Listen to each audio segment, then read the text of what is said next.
Bonjour chers frères et sœurs, je vous salue, vous qui croyez en Dieu, qui aimez le Seigneur Jésus-Christ, le Seigneur de l'amour divin, qui comptez sur l'action du Saint-Esprit dans votre vie et qui ne rechignez pas à avoir recours aux prières de la Vierge Marie et de tous les saints. Alors nous poursuivons donc la série de vidéos de l'ouvrage de F.X. Derwell, L'Esprit Saint de Dieu. Bon, petit à petit, nous approchons de la fin. Alors, ce chapitre-ci est intitulé « L'Esprit du Père ». Alors, voici ce que F.X. Derwell écrit. Avec la venue de Jésus-Christ, on ignorait que, avant la venue de Jésus-Christ, pardon, on ignorait que dans son intime mystère, Dieu est Père. Je reprends. Avant la venue de Jésus-Christ, c'est très important. On ignorait que dans son intime mystère, Dieu est Père. Parce que anciennement, ce que les gens voient, c'est seulement la Seigneurie de Dieu. C'est la Seigneurie de Dieu. Oui. Le futur apôtre Paul avait adoré le vrai Dieu. Mais il n'avait pas su que Dieu est en extase de lui-même dans un fils. Il en a eu la révélation. Quand il a plu à Dieu de lui révéler son fils. Galates 1, verset 15. La paternité de Dieu s'est révélée dans le monde quand elle s'y est réalisée, quand en Jésus-Christ, Dieu est devenu dans la création ce qu'il est en lui-même, essentiellement le Père qui engendre le Fils. Dans le Christ et sa Pâque, les hommes apprennent en plus que ce que Dieu est pour eux, Père à eux. Jadis, l'Esprit avait été connu comme puissance et sainteté. On l'appelait Esprit de Dieu, en qui Dieu est tout-puissant, par qui se révèle sa sainteté. On ignorait qu'il est l'Esprit du Père, que la toute-puissance s'exerce et que la sainteté se manifeste dans la paternité de Dieu. Telle est la lumière nouvelle que la révélation faite en Jésus-Christ projette sur le mystère de l'Esprit, celui qui est l'Esprit de Dieu en sa paternité. Le Christ n'est pas seulement le révélateur de la paternité de Dieu. Il nous apprend que c'est dans l'Esprit que Dieu est Père. Jésus naît divinement filial par la puissance de Dieu qui est Esprit. Luc 1, verset 35. Il est proclamé Fils de Dieu, car sur lui demeure l'Esprit. Matthieu 3, verset 16. Jean 1, verset 33. Il est établi dans la plénitude filiale, quand Dieu le ressuscite dans l'Esprit Saint. Romains 8, verset 11. Ce Dieu Père n'est pourtant pas autre que le Dieu de l'Ancien Testament. Et l'Esprit en qui Dieu engendre n'est pas différent de celui en qui Dieu crée toutes choses. En son activité dans le monde créatrice et salvifique, l'Esprit nous est toujours apparu comme une irradiation de Dieu, comme une force par laquelle Dieu s'ouvre lui-même. C'est d'abord dans la profondeur de son éternel mystère que Dieu est en extase par l'Esprit. Bon, vous voyez, une force par laquelle Dieu s'ouvre à lui-même. C'est ce que fait l'Esprit Saint. Et cela a poussé malheureusement nos frères témoins de Jéhovah à dire que l'Esprit, c'est seulement une force, une puissance que Dieu utilise et que l'Esprit n'est pas Dieu. Non, ce n'est pas possible. Mais l'Esprit est une personne. C'est elle qui a dit, mettez-moi à part Paul, pour la mission à laquelle je l'ai appelé. Je ne sais pas si c'est Paul et Barnabas ou Paul et Silas, pour la mission à laquelle je les ai appelés. Donc c'est ça. Oui. C'est cela. Donc Jésus-Christ révèle que Dieu est Père. Vous voyez.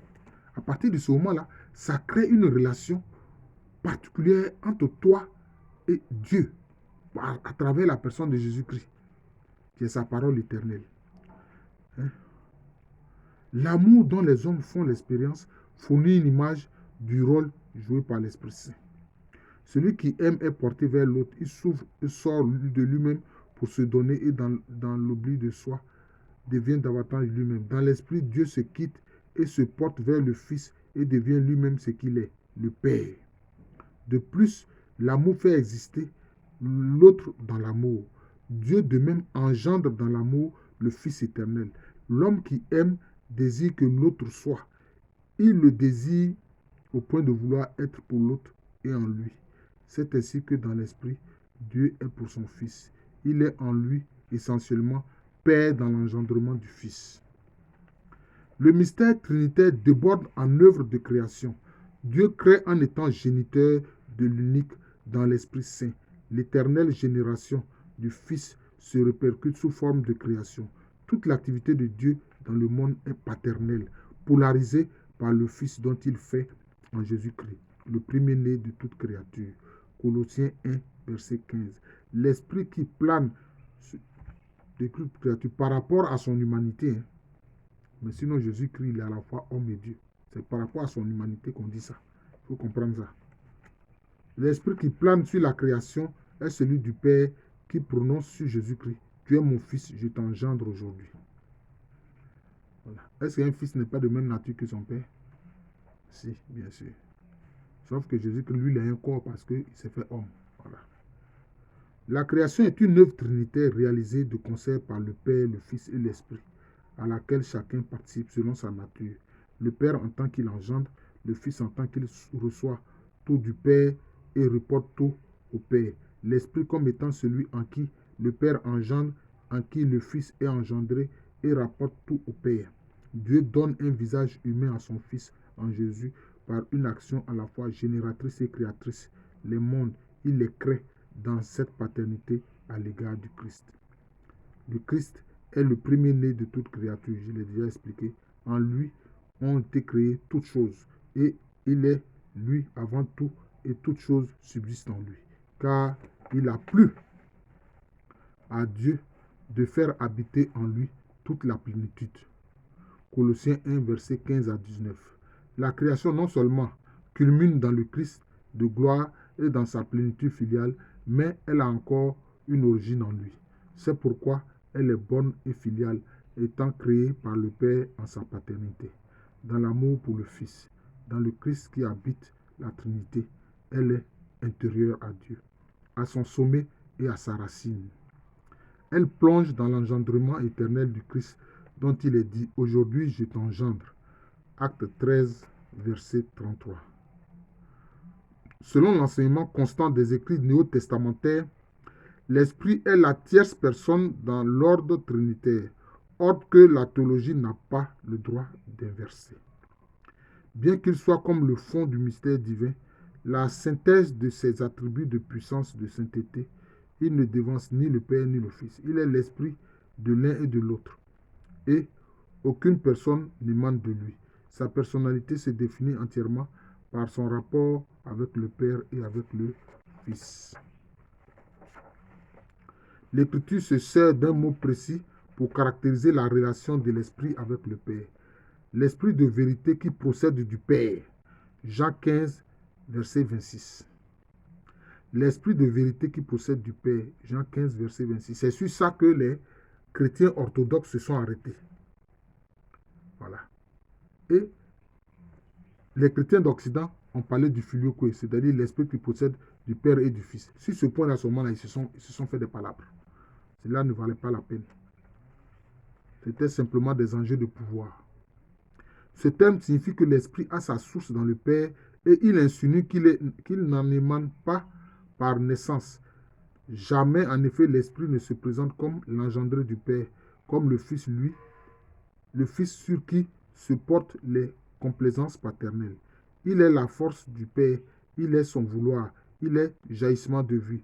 On ne dit pas d'un homme qu'il engendre sa propre vie, qu'il se reproduit lui-même dans sa force et dans son vouloir. La force, le vouloir, l'amour émanent de quelqu'un sans le reproduire. L'esprit ne naît pas du Père.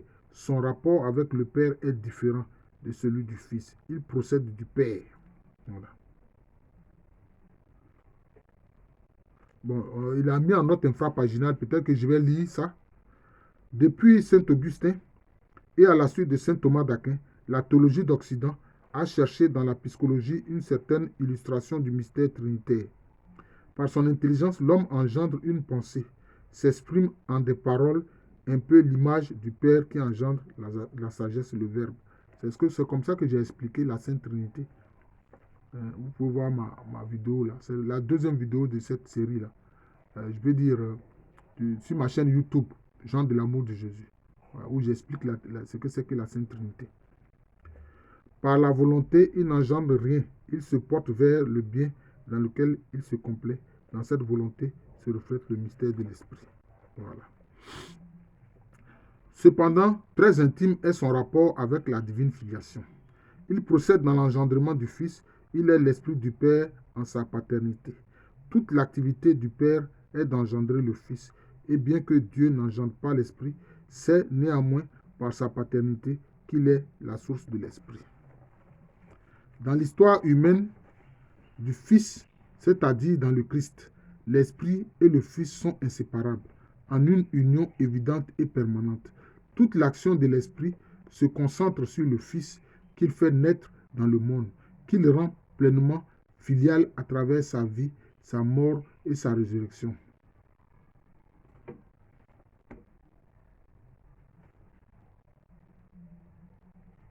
Il n'engendre pas et il n'est pas engendré, mais il est l'esprit de la paternité et de la filiation. On dit aussi l'Esprit Saint est l'esprit de la paternité, c'est-à-dire l'esprit du Père, et l'esprit de la filiation, c'est-à-dire l'esprit du Fils, Jésus-Christ. C'est ça. Il est la puissance en son éternelle opération, il est l'amour en sa fécondité, il est l'extase de Dieu, le don de soi du Père en sa paternité. Il est la glorification du Père, celui par qui le Père se glorifie en son Fils. Alors, on dit Jésus est engendré par le Père, mais il est conçu de l'Esprit Saint. Voilà. La conception, qui est un acte pratiquement, entre guillemets, maternel. On le verra plus tard. Il va faire spécialement un écrit, Jean Derwell, sur l'Esprit Saint. Vous verrez ce qu'il dit. Vous verrez ce qu'il dit. Il a intitulé cet autre chapitre-là, le chapitre 6, le rôle maternel de l'Esprit. Mais nous y reviendrons. Nous y reviendrons. Voilà. Une parole de Jean, en Jean 7,39, s'éclaire à cette lumière. Il n'y avait pas encore d'esprit dans le monde, Jésus n'ayant pas encore été glorifié. 7. L'Esprit agissait déjà dans le monde. Il y était cependant pas présent tel qu'il est en Dieu. Mais dans la Pâque de Jésus, l'éternelle génération du Verbe s'accomplit pleinement à l'intérieur de la création qu'il a ressuscité. Ceci est dit au psaume 2. Tu es mon fils, aujourd'hui je t'engendre. Acte 13, verset 33. Du fait que cet engendrement se réalise désormais dans le monde, l'Esprit est présent dans la création tel qu'il est en Dieu, lui qui est cet engendrement. Dans la mutuelle relation du Père qui engendre et du Fils engendré, l'Esprit Saint qui est cet engendrement est possédé par l'un et par l'autre. L'Esprit non seulement du Père, mais aussi du Fils. Le Père partage avec le Fils toute sa richesse d'être, sa puissance, sa sainteté. Or, le trésor de Dieu, c'est l'Esprit Saint. Le trésor est possédé en commun. En engendrant dans l'Esprit, le Père donne d'être dans l'Esprit, d'exister dans la plénitude de son action. J'aime ça. Or, le trésor de Dieu, c'est l'Esprit Saint. Or, le trésor de Dieu, c'est l'Esprit Saint. C'est à cause de ça que Jésus a dit, le Père ne donnerait-il pas le Saint-Esprit à celui qui le lui demande? C'est la chose la plus importante. Et la Vierge Marie, lors d'une de ses apparitions, a dit, celui qui a l'Esprit Saint a tout. Celui qui a l'Esprit Saint a tout. Voilà, celui qui a l'Esprit Saint a tout. C'est important. Le Père qui engendre la parole est la source. Les paroles viennent de lui. C'est pourtant Jésus qui les prononce. C'est pourtant Jésus qui les prononce. De ce fait, le Fils n'est pas inférieur au Père, tout en recevant tout de lui, car de son côté, il suscite dans le Père l'amour dans lequel celui-ci est le Père. L'Esprit circule entre eux en un mouvement unique de flux et de reflux, de quoi le Père engendre, par quoi le Verbe est engendré. On l'a comparé à un baiser où l'amour mutuel s'exprime et se provoque. Bon, vous voyez, ce n'est pas toujours facile d'exprimer avec des termes, des mots humains, ces mystères-là. Ce n'est pas facile. Ça, on l'avoue. Hein. C'est vrai. Ce n'est pas facile. Et ce sont des mystères divins. La personne de l'Esprit se constitue donc dans la relation du Père et du Fils. C'est pourquoi on doit l'appeler la troisième personne dans le Père et le Fils. Diversement en chacun, il est en personne l'engendrement. Certes, un mot humain est à jamais incapable de dire le mystère. Vous voyez, c'est ce que je disais tout à l'heure. C'est ce que je disais tout à l'heure, frères et sœurs.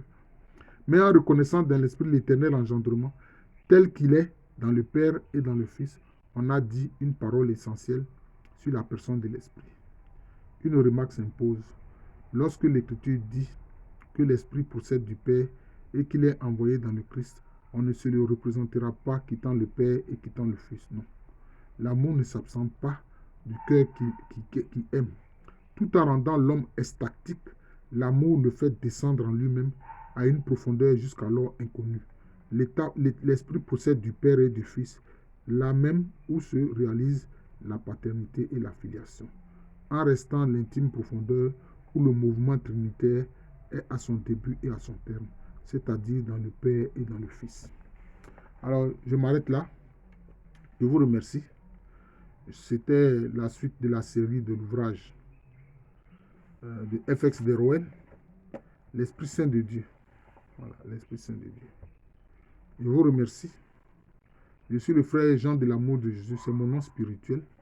Et c'est aussi le nom de cette chaîne YouTube de moi. Continuez de vous abonner et de partager ces vidéos-là. C'est comme si vous venez d'acquérir cet ouvrage-là important.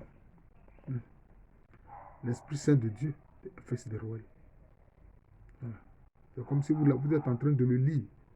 Et nous ne sommes pas loin de finir la série sur cet ouvrage. À l'état civil et sur le procès à Loukwame René. Je vous souhaite une bonne journée.